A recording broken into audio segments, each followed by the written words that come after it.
pada saat itu juga sebenarnya masih perundingan dan sudah hampir selesai. Dan ketika itu ada sekelompok pemuda karena memang tidak sabar dan mereka kemudian menaikkan bendera merah putih, menurunkan bendera Hinomaru yang ada di depan markasnya di Kempetai di sisi sebelah, berarti sebelah utara, dekat tembok di sebelah utara atau Masjid Syuhada yang sebelah utara itu, kemudian mereka mulai menembak ke pemuda itu, dan habis itu memberondongkan yang ada di depan. Akibatnya kita nggak siap. Dan mendadak gitu ya mendadak begitu. Karena ketidaksiapan itu korbannya banyak sekali. Siapa aja sih Pak yang terlibat dalam peristiwa itu? Yang terlibat itu jelas yang pertama sebagai penggeraknya adalah karetaker pemerintahan itu yang disebut Komite Nasional Indonesia Daerah Kars dengan Pekalongan. Itu anggotanya ada Dr. Sumbaji, Dr. Maas, Kromolawi, Juara Arifin, Kiai Haji Muhammad Ilyas dari Mandarip yang kemudian jadi Menteri Agama. Kemudian ada R. Suprapto yang kemudian jadi Jaksa Agung. Masih hidup orangnya? Sudah meninggal semua. Dulu ya? Iya, Abdul Qadir Bakri. Nah, ditambah Mister Besar. Tapi dalam proses ketika perundingan itu ada dua tokoh yang berhalangan hadir, Pak Kromolawi dan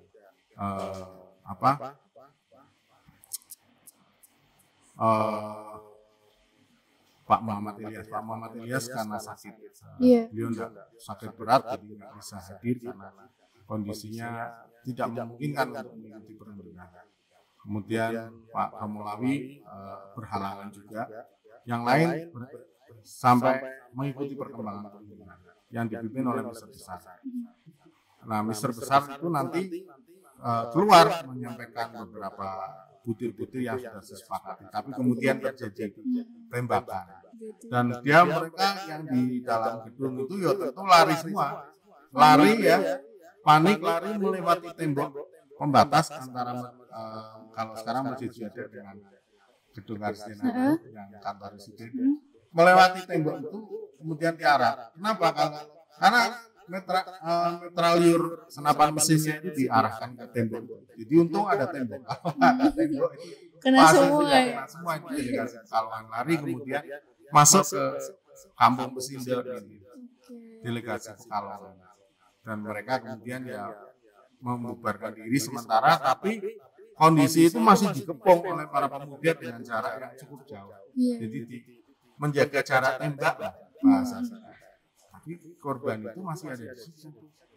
Korban yang ditembak tadi akibat peristiwa itu. Ditinggalkan. Ya, kita nggak ada berani mendekat karena pasti mereka akan bawa ditembak. senjata, kita nggak bawa apa-apa. Nah, itu nanti kemudian ditolong oleh para relawan PMI, diantaranya ada 6 orang wanita, Ibu Meriati dengan 3 orang adiknya, Amsiati, Sudarmini, Mulyastri, 1 anaknya Dr. Agus Mulyadi namanya Herdinar, dan 1 lagi anaknya Wedonos, berarti 6 orang. 1 orang lagi Dr. Tupamah. 7 orang ini perlahan-lahan pada tanggal 4-nya, berarti sudah nginep sehari. Jadi korban masih ada yang hidup ternyata di sini. Kenapa harus ditolong? Kenapa ada yang masih hidup? Ada yang masih hidup, ditolong. Dr. Tupamahu bawa bendera palang merah kecil sekali. Dan ini diceritakan di sini. Di buku peristiwa 3 daerah. Karangan Anton Lukas. Dan termasuk keterangan dari Ibu Miriati tentang proses pengambilan korban. Nah,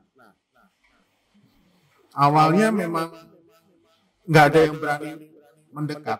Kenapa? Karena jarak tembak tadi. Kalau dekat ditembak. Kalau yang masih hidup bergerak ditembak.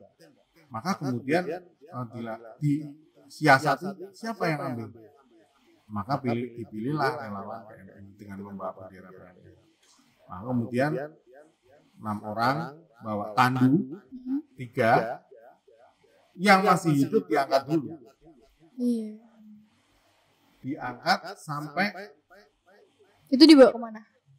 jadi estafet dari Masjid Syuhada berlari melewati lapangan Wonorejo ke arah kantor Kawedanan Pekalongan. Nah, kantor Kawedanan Pekalongan, kalau kamu tahu sekarang kantor pajak. Oh iya. Iya. Di keraton ini kan. Nah, pemuda-pemuda sudah siap di situ. Pemuda-pemuda sudah siap. Nanti sampai sini. Ini nanti pemuda lari ke rumah sakit. Karena rumah sakit keraton waktu itu sudah ada. Rumah sakitnya bentuknya kecil. Nanti dari sini bawa tandu lagi. Sudah disiapkan tandu lagi, tandu berikutnya membawa lagi korban berikutnya. Jadi cepat sekali berusaha. Nah, sampai terakhir pengambilan jenazah satu persatu dibawa ke rumah sakit, termasuk yang sudah meninggal belakangan, dan satu yang diceritakan Ibu Meriati yang sampai dia nggak bisa tidur dan masih teringat dalam memorinya, itu ada pemuda tertusuk bambu runcing 2 orang. Jadi bambu runcingnya kemungkinan direbut oleh Jepang, terus ditusukkan jadi satu. Meninggal. Satu bambu runcing 2 orang. 2 orang, jadi kayak satu ya. Jadi itu betapa Jepang seperti itu. Padahal mereka sudah menyerah, tapi nyatanya mereka masih melakukan perlawanan. Nah, pada saat itu penyerangan apa sih Pak yang dilakukan rakyat Pekalongan buat musir Jepangnya? Ya mereka dalam perundingan ya tadi sudah saya sampaikan, tetapi tidak setelah ada korban. Pimpinan dari Danjo Pekalongan, Iskandar Idris, namanya Pak Iskandar Idris, yang juga nanti pendiri dari TNI BKR, itu nelpon ke Purwokerto, langsung dengan Komandan dari Danjo di Purwokerto. Kebetulan Jenderal Sudirman, nantinya Pak Sudirman, nanti kemudian menjadi Jenderal Sudirman, meminta tolong bagaimana proses pengambilan kekuasaan, termasuk meminta bantuan ke Semarang. Semarang tidak bisa berbuat banyak karena Semarang juga sedang menghadapi kekacauan karena ada pertempuran 5 hari dengan sekutu, persiapan menghadapi sekutu. Mereka kemudian mengarahkan ke Purwokerto, dan Sudirman waktu itu kemudian mengutus 2 orang. Sampai yang pertama Residen Banyumas namanya Ishak Cokro Hadi Suryo. Kemudian dengan kapten pimpinan tertinggi Jepang di Purwokerto namanya Kapten Nonaka. 2 orang ini dari Banyumas datang. Berarti tanggal 6 Oktober pagi. Setelah di sini tanggal 6 Oktober pagi, mereka mulai mengontak perwira-perwira yang ada di Kempetai untuk sementara gencatan senjata, dan akan dilakukan perundingan dengan pihak Indonesia. Nah, perundingan kali ini dilakukan oleh pihak tentu dalam hal ini ex-PETA Pak Iskandar Idris, yang sebelumnya sudah minta restu dari para ulama di Pekalongan bagaimana proses selanjutnya untuk ini, dan kemudian ada rembukan dari tokoh-tokoh Pekalongan dan ulama yang intinya bahwa sudah pasukan Jepang semuanya baik sipil maupun militer harus meninggalkan Pekalongan. Ya, itu kira-kira nanti prosesnya perundingannya seperti itu, dan itu terjadi tanggal 6 dari jam 9 malam. Habis itu mengontak perwira-perwira Kempetai supaya yang di Kempetai segera tidak bersiap-siap untuk menyerang lagi ya? Oh, tidak menyerang, tapi kemudian menyerahkan senjata gitu, dan diantar ke Banyumas. Ya, kira-kira seperti itu. Iya. Nah, pada saat itu kan ada KNID ya, Pak? Iya. Nah, apa sih yang dilakukan KNID dalam mengambil alih kekuasaannya itu? KNID sangat berperan ya, terutama ketika awal proses pengambilan dari awal, baik ketika dibentuk atas instruksi dari Presiden Soekarno untuk segera melakukan pengambilan kekuasaan. KNID itu Komite Nasional Indonesia Daerah, anggotanya dari berbagai kalangan, ada nasionalis, ada dari tokoh agama ya, seperti dari Nahdlatul Ulama, ada Pak Kiai Haji Siraj, Pak Kiai Muhammad Ilyas, kemudian yang lain ada dari Muhammadiyah, ya, seperti Abdul Qadir Bakri.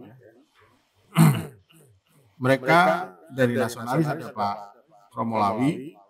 Nah, ini yang pertama mereka melakukan perundingan pengambilan dengan Jepang, terutama dengan Tokonami, Tuan Tokonami sebagai pemimpin pendudukan Jepang di sini, untuk supaya penyerahan kedaulatan ini tidak, ya mungkin kita berpikir damai-damai saja lah, supaya tidak menimbulkan korban, tapi kenyataannya memang terjadi peristiwa pembantaian terhadap rakyat kita.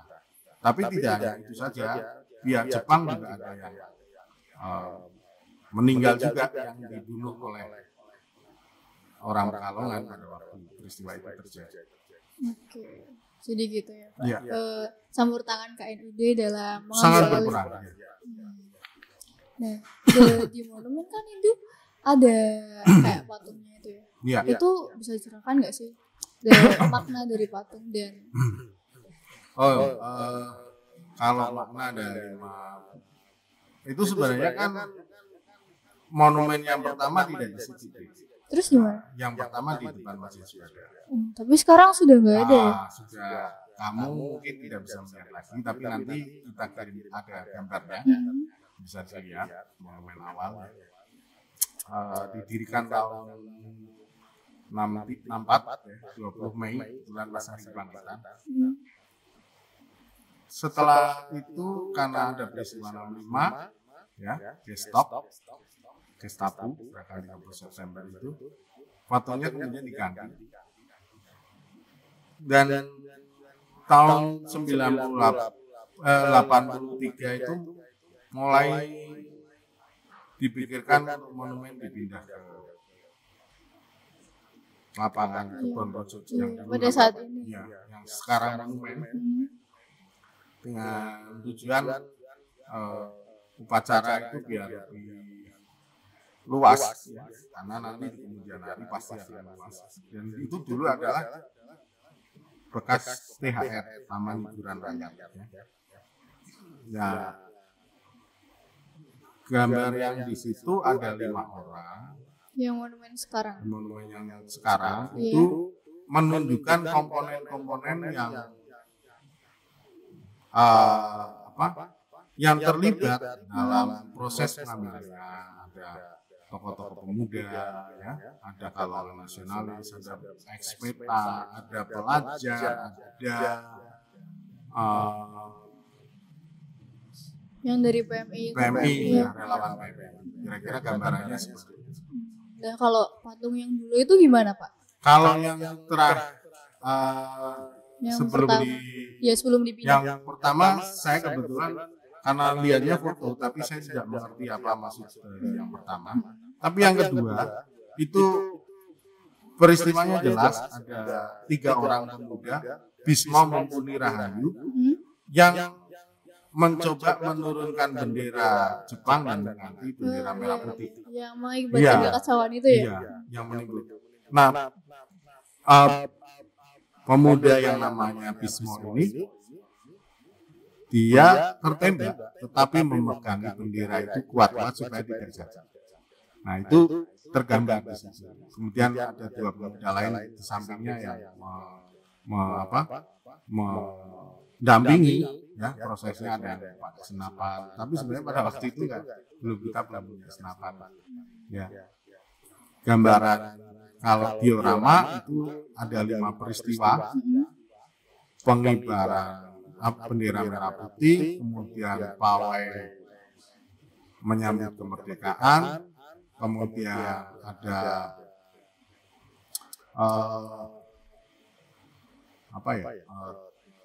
proses perundingan di 3 dan 4, dan yang terakhir proses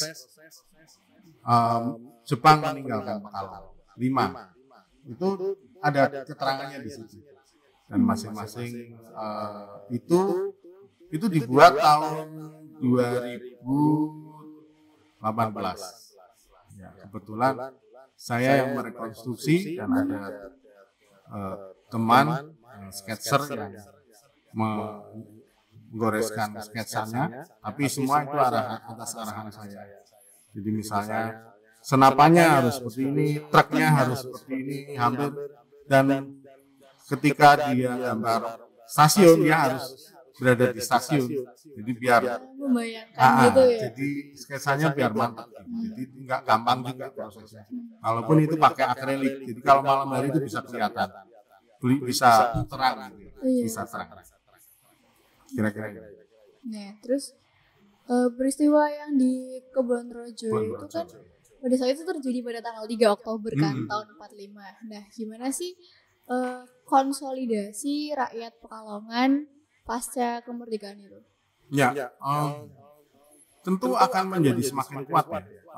Ada beberapa kelompok muda meski Angkatan Muda Republik Indonesia, Barisan Pelopor, kemudian di kalangan Islam ada Brigade Hizbullah, yang mereka juga memiliki senjata hasil rampasan dari Jepang. Kemudian PKR, Badan Keamanan TKR, kemudian menjadi PKR, dan kemudian menjadi TNI, itu terbentuk.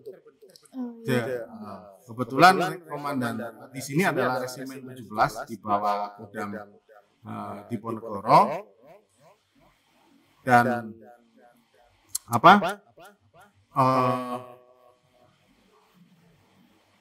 Resimen 17 itu nanti membawai Tegal,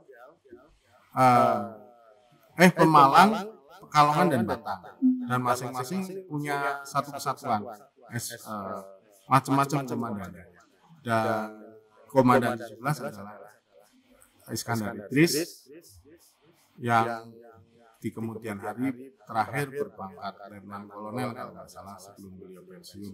Beliau meninggal dimakamkan di Bogor tahun 82. Nah,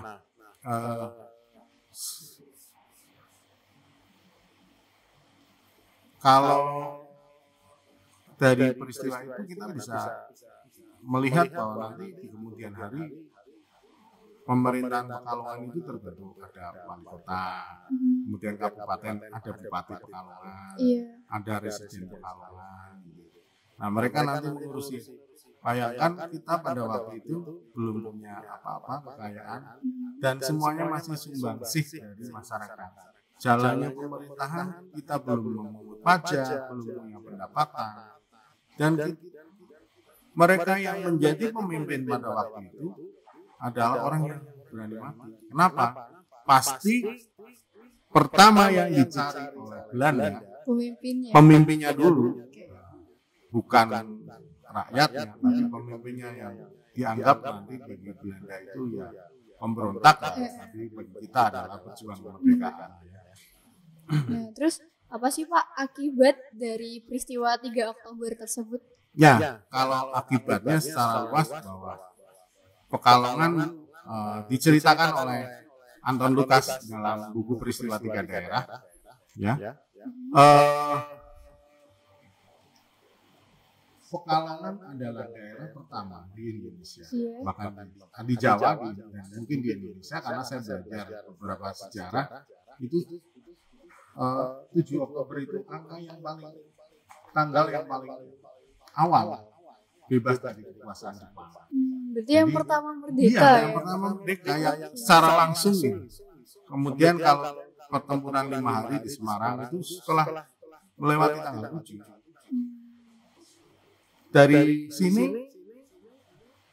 akibat peristiwa ini memang korbannya banyak sekali, tetapi kekuatan-kekuatan rakyat itu kemudian bersatu menjadi semakin kuat dalam rangka menghadapi kolonial Belanda. Nah, mereka orang Pekalongan sudah ini kalau datang ke sini pasti ditumpang, sekutu pasti ditumpangi Belanda, dan kenyataannya memang seperti itu. Kalau kita lihat di National Archive-nya, koleksi dari Belanda, itu memang pendudukan sebagian besar tentara Belanda semua yang datang ke sini. Bukan pasukan sekutu, bukan dari Inggris, tapi dari Belanda.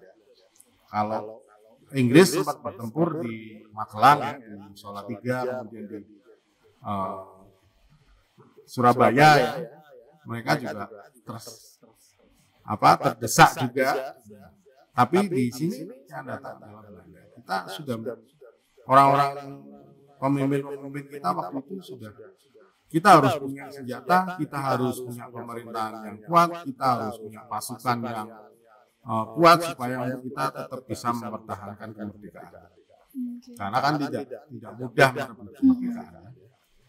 Ya, lalu ada nggak sih Pak pahlawan dari Pekalongan yang menjadi pahlawan nasional? Kalau proses pengajuan pahlawan gelar pahlawan nasional itu memang bisa dilakukan oleh kota atau kabupaten, yang kemudian diusulkan oleh pemerintah provinsi, ya, dalam hal ini Dinas Sosial Provinsi Jawa Tengah, kemudian diusulkan ke Kemensos. Ada satu nama tokoh Pekalongan yang 2 tahun lalu kebetulan saya juga ikut dalam tim itu, adalah Pak Hugeng Iman Santoso, mantan Kapolri kelima. Istrinya, suaminya Ibu Meriati Hugeng, yang tadi menolong korban. Karena Pak Hugeng pada waktu itu di Semarang, sudah berdinas di daerah Semarang. Dan beliau kenapa diajukan? Karena memang perjuangannya, dan kita bangga, orang Pekalongan bangga tentang kejujuran dari Pak Hugeng. Pak Hugeng polisi yang disebut oleh Presiden Abdurrahman Wahid, ada 3 polisi paling jujur, 1 patung polisi, 2 polisi tidur, yang ketiga adalah Pak Hugeng. Itu anekdotnya dari Gus Dur. Nah, sekarang ada satu lagi tahun ini yang diajukan oleh Kejaksaan Agung, namanya Jaksa R. Suprapto. Kalau kita ke Mataram, itu yang di Jalan Majapahit bagian timur, sekarang sudah menjadi Jalan R. Suprapto. Siapa Pak R. Suprapto? Dulu adalah Kepala Pengadilan Negeri Pekalongan pada saat proses pengambilan kekuasaan 3 Oktober itu. Dan beliau termasuk juru runding anggota Komite Nasional Indonesia Daerah KNID itu. Iya. Makanya ketika diajukan sebagai pahlawan nasional, ditelusuri jejak perjuangannya. Apa saja? Salah satunya pada waktu mengusir Jepang itu, timnya dari pusat datang ke sini. Nah, kebetulan Pak Tiham yang menjelaskan di depan mereka proses perjuangan R. Suprapto di Pekalongan. Nah, saya belum tahu nanti tanggal 10 November ada pengumuman dari Presiden siapa yang tahun ini diumumkan sebagai pahlawan nasional atau tahun depan, ya. Jadi masih proses. Masih proses, belum ditetapkan sebagai pahlawan nasional. Tetapi kita cukup bangga dari peristiwa itu. Pekalongan banyak melahirkan tokoh besar, ya. Pak Suprapto tadi, Pak Hugeng, kemudian Pak Muhammad Ilyas, Haji Muhammad Ilyas. Itu sebenarnya bukan dari Pekalongan, tapi menantunya orang Banjarip, dan beliau di kemudian hari jadi Menteri Agama dan duta besar di beberapa negara. Itu pada tahun berapa? Dia jadi Menteri Agama tahun 56 kalau nggak salah sampai tahun 59. Terus Pak Prapto itu jaksa agung. Dan Pak Prapto itu jaksa agung termasuk yang jujur karena dia berani menjarakan menteri dan memeriksa perwira TNI. Bukunya judulnya memeriksa perwira, memeriksa menteri atau memeriksa perwira, ada bukunya R. Suprapto. Itu bisa dibaca di mana? Itu dibeli online terbitan Gramedia. Iya. Nah, kemudian Mister Besar. Mister Besar itu advokat lulusan pertama dari kalangan pribumi Indonesia. Tapi dia tidak memilih bekerja sebagai lawyer di Belanda. Padahal dia ada tawaran itu, tapi dia nggak mau. Terus dia memilih apa? Jadi lawyer itu, advokat di Pekalongan, di pengadilan Pekalongan. Dan beliau pertama yang memperjuangkan kalau orang pribumi diadili, biasanya duduknya di bawah. Tapi Pak Mister Besar ini nggak mau. Saya nggak mau, orang pribumi harus sama dengan orang Eropa. Dia harus duduk di kursi. Nah, itu salah satu perjuangan. Dan beliau terakhir sebelum menjadi wali kota Tegal juga, selain Presiden Pekalongan. Dan ini tokoh besar dalam dunia hukum. Ya. Nanti kalau mau tertarik dunia hukum, nanti harus tahu siapa Pak Suprapto kalau nanti mau kuliah di jurusan hukum. Ya, kira-kira itu yang yang menjadi gambaran ya, kenapa banyak tokoh Pekalongan yang luar biasa, penuh dedikasi, penuh kejujuran, yang berjuang untuk bangsa kita. Iya, mungkin banyak sekarang anak muda yang nggak tahu ya. Iya, makanya itulah kita kembali ke rumah sejarah. Iya, mungkin kita harus mencari informasi sendiri, bisa baca bukunya gitu ya. Iya, harus baca buku karena informasi itu tidak semuanya ada di Google. Iya, mungkin ada yang harus bertanya langsung pada orangnya. Iya, bisa. Lalu Pak, ada nggak pesan-pesan untuk anak muda sekarang untuk tetap mengingat jasa pahlawan dan mengimplementasikannya? Iya, kenapa kita harus belajar sejarah? Sejarah kata Habib Lutfi itu jangan sampai kita kepaten obor. Kita nggak tahu posisi kita siapa. Makanya ada satu pesan dari Yuval Noah Harari yang mengatakan bahwa investasi besar yang harus kita lakukan di kemudian hari di masa depan itu kita mengenali diri kita sendiri. Kita ini seperti apa untuk menjadi bangsa Indonesia, dulu Pekalongan seperti apa, supaya kita nanti tidak kepaten obor. Jadi bangsa yang tidak sadar akan sejarah adalah nantinya akan menjadi bangsa yang yatim-piatu. Karena dia tidak tahu asal-usulnya, siapa orang-orang kita, siapa asal-usul kita, dan ada kita apa ada di mana. Jadi di kehidupan global itu seperti sekarang ini, jangan sampai kita bangun tidur posisi kita ini, saya ini ada di mana ya, saya ini siapa ya, jadi jangan sampai begitu. Itu pesan kenapa kita harus belajar sejarah. Kalau kita mau nanti jadi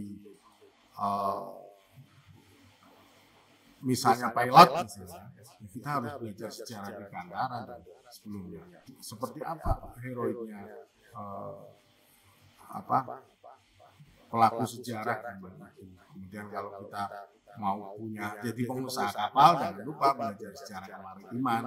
Seperti apa sih kita dulu, nenek moyang kita, bagaimana dulu pelabuhan kita, bagaimana kita mengolah ikan. Itu harus kita belajar dulu. Jadi kita mau jadi apapun, jangan lupa belajar sejarah. Sejarah itu penting ya. Iya. Nah, kalau pesan untuk anak muda? Pesannya bahwa informasi sejarah itu jangan menggantungkan kepada satu Google ya. Karena tidak semuanya ada di situ. Pasti ada yang tersirat dan tersurat. Yang tersirat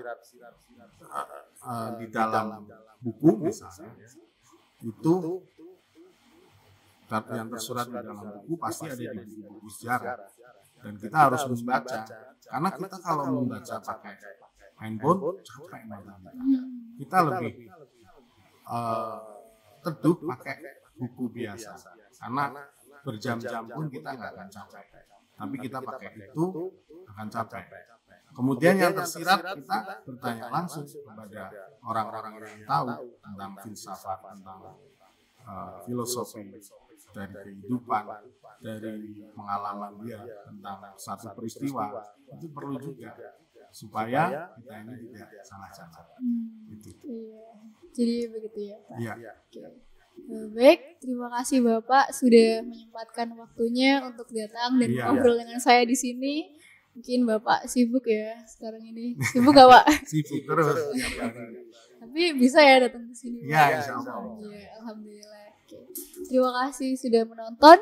Dan jangan lupa like, comment, and subscribe. Dan kalian bisa nonton video-video yang lainnya di akun official Smaga SMA Negeri 3 Pekalongan official. Oke.